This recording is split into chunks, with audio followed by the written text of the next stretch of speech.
কার পথে বসেছিলে? ওর। চুপ! দেখো, ও আমাকে ঠিকই নিতে আসবে।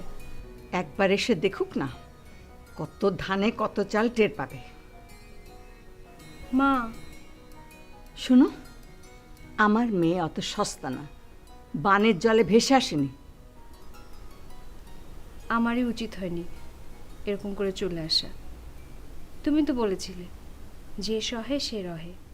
আমি তোমার মামার সাথে কথা বলেছি, কালকে সকালে উকিল নিয়ে আসবে।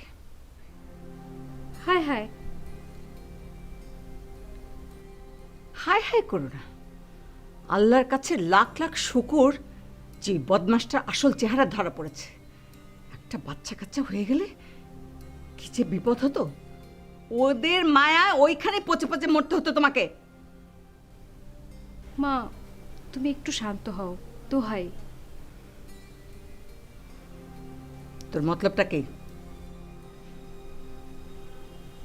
আমি ওকে আরেকটা বার সুযোগ দিতে চাই।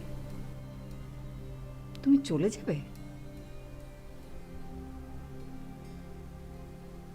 আমি তোমাকে থাকতেও বলবো না, যেতেও বলবো না।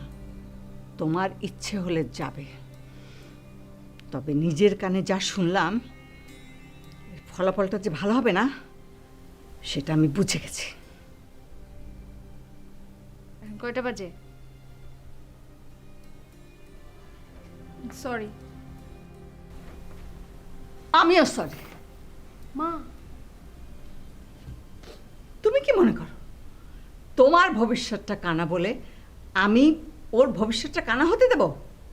কখনো না। আর তুমিও কান খুলে শুনে নাও, আজ থেকে একা একা তোমার বাইরে যাওয়া বন্ধ।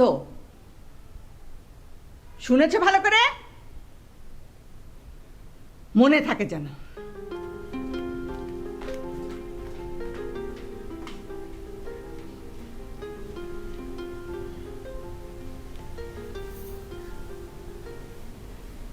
তুলি, আমার না ওর জন্য খুব কষ্ট হচ্ছে। আমি কি চলে যাব? হ্যাঁ তুই একটু মাকে ম্যানেজ কর না। আপু, আমি পারবো না। আমি কি করব কিছু বুঝতে পারছি না। চিন্তা করো, একটা না একটা উপায় বের হবে। তুইও কর। হুম।